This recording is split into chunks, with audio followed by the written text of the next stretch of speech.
Hey there, I'm calling this one Meetings and Ahas. Last night I was meeting with one of my teams that I consult with and work with, and we had a kind of a negative bad aha. We discovered, and since I'm not doing all the legwork with this team, we just discovered last night a challenge with the pricing structure of a foundational piece of the business that we were partnering with to do a certain project, or that they were partnering with to do a certain project, and I'm just helping and consulting them on.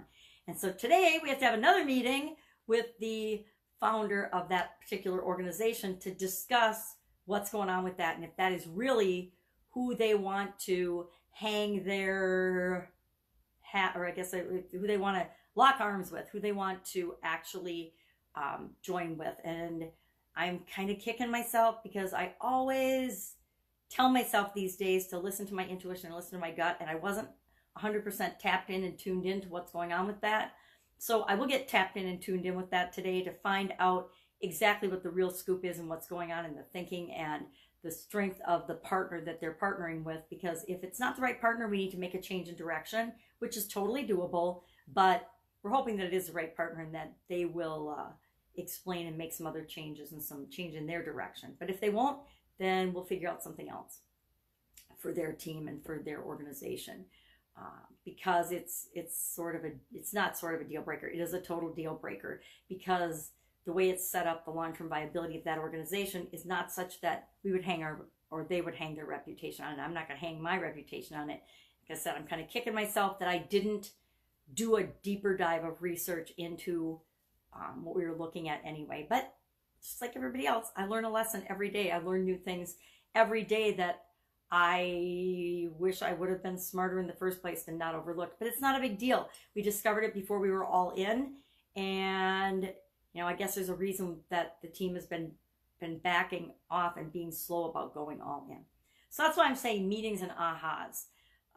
Every meeting actually is full of ahas for me. Every discussion, every communication, every meeting is full of lessons and wonder and amazing things. I believe that every person we come in contact with on this planet has something to teach us or something to show us. I remember a while back, and I think I actually discussed this on one of these videos, discovering that all of my coaching students were having the same exact issue or challenge that I personally was having in my business and what I needed to be doing differently. And so I was attracting people to show me the answer to something I was struggling with in my life. I thought that was fascinating. But we do those things all the time. We attract what we need at any given time. So aha moments, they're here with us. They're every day. Every day I have some kind of an aha or realization. And I couldn't possibly share them all, but it's fascinating to me that if you're open to learning more about yourself, because really every journey we're on, every business we develop, everything we do, every choice we make, every experience we have is just to help us discover more about ourselves. I know that's a little deep, right? But it's so true. So today, for example, working on the 90-day challenge. Today is day 8 already, which is super exciting. And I've 100% deviated from my master plan of what I was going to do. It's really kind of humorous because every once in a while, Heather, my co-host, and she'll come up with the last 2 days. I've totally stopped what I was doing in my direction, which was really foundational and basic, and I've jumped into specific strategies that will really help people get a foothold and make some massive points and moves in the right direction of what they want. And I'm doing those things too. Yesterday and the day before, I actually implemented and tried or did both of the tactics that she suggested. I taught those tactics.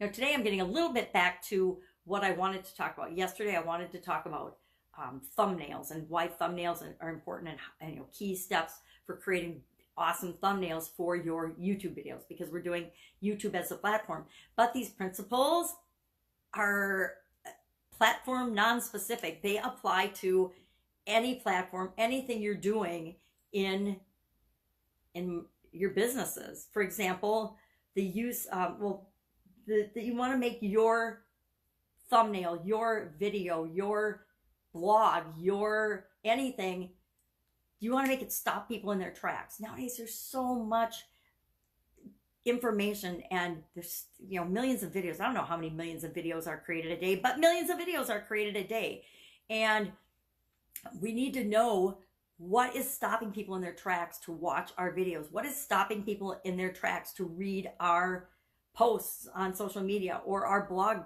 posts, or our blog, or our newsletters, or our ad, or our campaign, or our marketing? We got to get people's attention. That is first and foremost. Well, how do we do that? That doesn't just apply to thumbnails. That applies to your headlines. That applies to the first words out of your mouth when you're talking to somebody and having a conversation when you first meet them. You know, it's really interesting how success in life mirrors success in anything else, success in business, success in anything that we want to do. It's a process. Once you have the process down in one area of your life, you can apply it to any area of your life. Think about health and weight loss, for example. Say you were younger and you had a health challenge and you needed to overcome it. Once you go through the process of doing that, now not only can you apply that to the health area of your life, but you can apply it to your finances, your job, your career, your personal relationships, your family, your friends, everything, because you've understand and learned and experienced the process, the success process. And I don't think most of us see it as a process. We don't see our experiences and how we learn and achieve something as a process. But once it clicks and we have that aha moment, meeting of our own mind, we understand that we can apply that to everything and anything. So the things that work for one platform definitely work for another. So for example, I'm just talking about YouTube. So let me just share a couple of the highlights. Might as well, you're listening, right?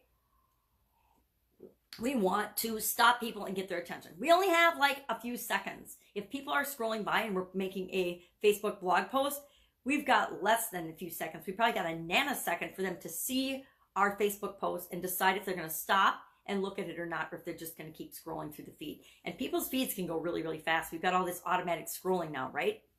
Or our fingers can go really fast for swiping. So we have to find something to get people's attention. The best way to do that is curiosity. So we want to use color, headlines, graphics, pictures that will stop people in their tracks and get their attention. Once we get their attention, then it's all about, and I'll talk about that in a future video for the training and the 90-day challenge, about the headline, what we say first to them, or the first words out of our mouth, what we talk to them about, that will continue to get them listening past that 5 or 7 second threshold.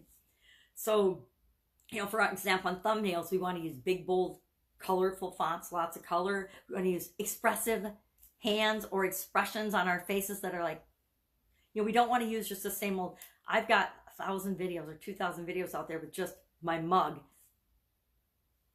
Some dumb expression on my face. How much attention does that get? Okay, there's an old lady in a bathrobe. Why the hell would I listen to that? So part of what I'm doing with thumbnails moving forward, haven't yet done it today, is I need to have expressions. If I'm going to let the platform that I'm using just pick my thumbnail for me, I need to get on a platform and add some sort of font or graphic that adds curiosity with respect to the topic that I'm discussing in my video. Now, I have got a lot of changes to make in how I do video. It's all about actually planning your topics ahead, creating this show-stopping graphic or thumbnail first, and then creating your video based on that to deliver the promise or the hook that you've made in the offer of your thumbnail or your headline. So I've been doing it backwards all this time, but it's given me a lot of experience and a lot more confidence in just plain doing videos. But now I'm going to flip it around and I'm going to actually start doing it right. Right according to what works, not writing according to any expert or guru, but right according to my research on, and that's the first thing you do, is you go in and you look at what are other successful people doing and how are they doing it. So for example, the YouTube example, if I am looking for successful people in my field on YouTube, I'm going to go search and I'm going to look at all the top YouTubers in my specific topic or in my specific arena. And I'm going to look at what they're doing. I did this with Russell Brunson and Steve Larson and other big marketers. I looked at, okay, what are they doing for their thumbnails? Now, I didn't do anything with it because I'm not really just a marketer. So I didn't want to focus just on marketing.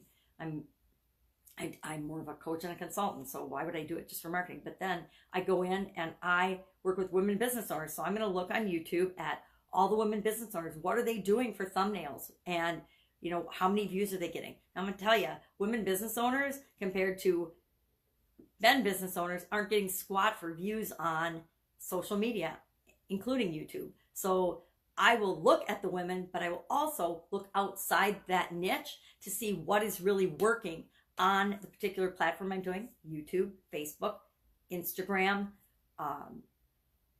Twitter, whatever, LinkedIn, whatever platform you're using. You want to do this same thing. Go out and research and find out what's working and ask yourself, well, how can I make that work for me? How can I use what they're doing? They're proving it's successful. If it works for them, how can I tweak that to make it my own and make it work for me? It's called modeling.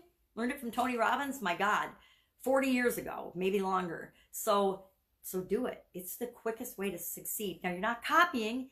Copying is plagiarism, not cool. But modeling, learning from a lot of other people that are successful, throwing it all together in a pot, seeing what works for you, seeing what sticks and testing it, that's how you make it work for you. And that's how you make it your own.